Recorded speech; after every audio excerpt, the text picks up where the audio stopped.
Vous écoutez le Flash Actu, issu de l'épisode S912 du podcast Faut pas pousser les ISO, diffusé le jeudi 28 novembre 2024.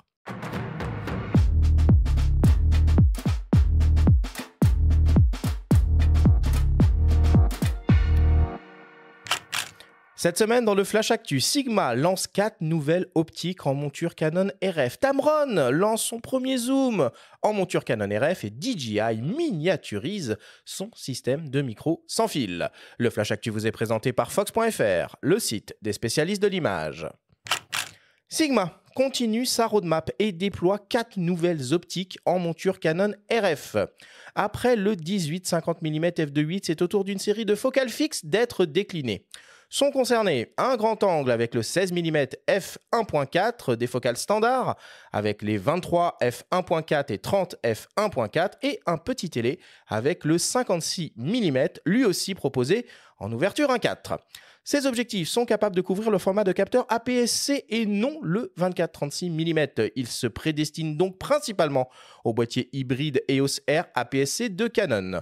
Il est physiquement néanmoins possible de les monter et de les utiliser sur un hybride full frame, mais ce sera au prix d'un crop ou recadrage dans le capteur de l'appareil et donc une baisse de la définition des images.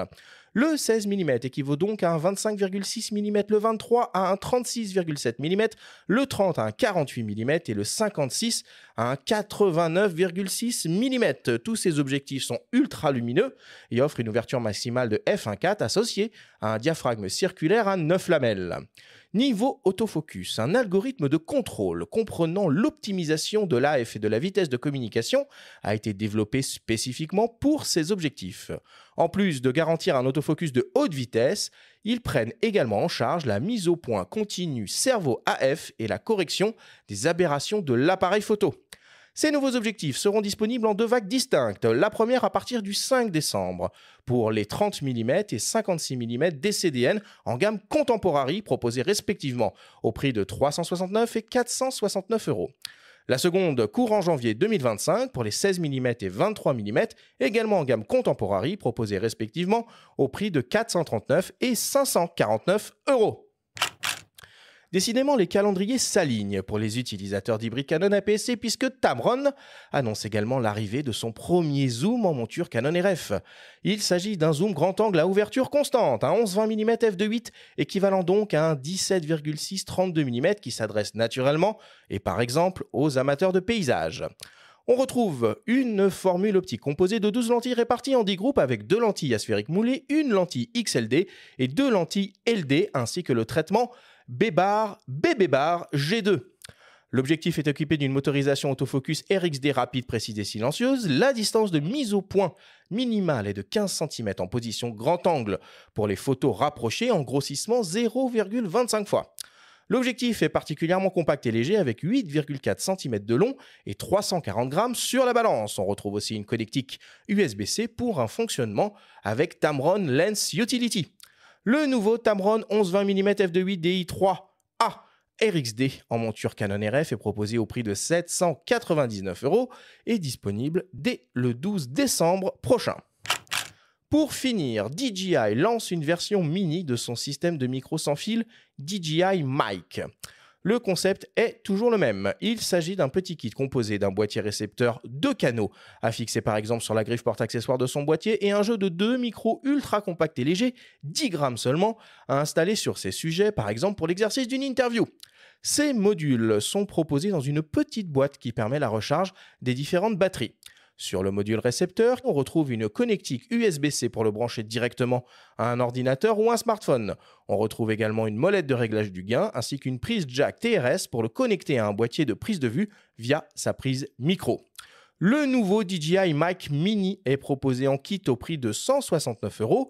Le micro seul pour sa part est proposé au prix de 59 €.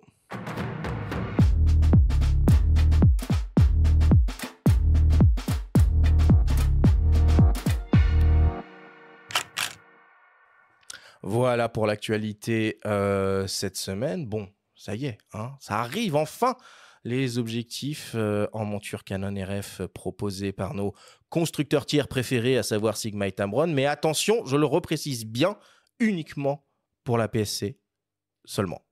C'est uniquement pour la PSC. Cela dit, c'est l'avantage de la monture RF, on peut quand même les monter sur un plein format. Ouais, mais peu d'intérêt quand même. Ce qui n'était pas possible auparavant. Donc en attendant, peu d'intérêt, c'est vrai. Par contre, on parlait de budget en début d'émission. C'est vrai que c'est une super nouvelle que Sigma et Tamron arrivent sur cette monture parce que ça permet aux consommateurs, aux photographes, d'accéder à des optiques un petit peu plus abordables que celles proposées par Canon la plupart du temps. Donc en tout cas, ça va stimuler la concurrence et ça va jouer plutôt en faveur des consommateurs, quoi. Mathieu, un avis là-dessus? Non, mais c'est logique de sortir les objectifs dans ce sens-là. Après, intérêt plein format, Canon, à part sur le R5 II, mais normalement, quand on s'offre un R5 II, on va chercher l'objectif qu'il nous faut, quoi, tout de suite. Donc, non, mais après, moi, je trouve que c'est très, très bien. Et justement, ça va permettre à Canon de concentrer son énergie dans le développement toujours du plein format. Et comme ça, pouvoir continuer à s'imposer dans l'hybride. Au contraire, c'est très bien. Pierre-Marie, ils vont pas pouvoir verrouiller le plein format indéfiniment, Canon. Non, ça c'est sûr qu'ils vont pas pouvoir.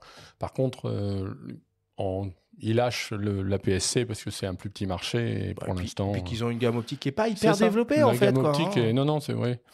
Donc je pense qu'il y a moins d'enjeux là-dessus et pour l'instant, ils continuent à capitaliser sur le fait que la monture soit fermée pour vendre leurs objectifs. Ouais, c'est pas développé, mais c'est malin. Le 70-200-8, il est hyper intelligent au niveau de la fabrication, de l'utilisation, je trouve. Le collier, on peut l'enlever, il n'y a rien qui gêne, c'est super compact. Fût externe, ça fait peur à certains. Puis là, on voit là, avec les 2 dernières optiques en Z, là, enfin le moteur Power Zoom, ça montre vraiment aussi leur... Oui, tu parles des 2 dernières optiques hybrides qu'ils ont sorties, enfin qui se veulent à la fois pour un usage photo et vidéo. On essaie de comprendre un petit peu, c'est pas toujours très clair. Ouais, de toute façon, pour avoir eu entre les mains le 24-105-2.8 en photo, je m'imagine pas avec ça. Après, le 70-200, vu que c'est le même fût, je m'imagine plus l'avoir.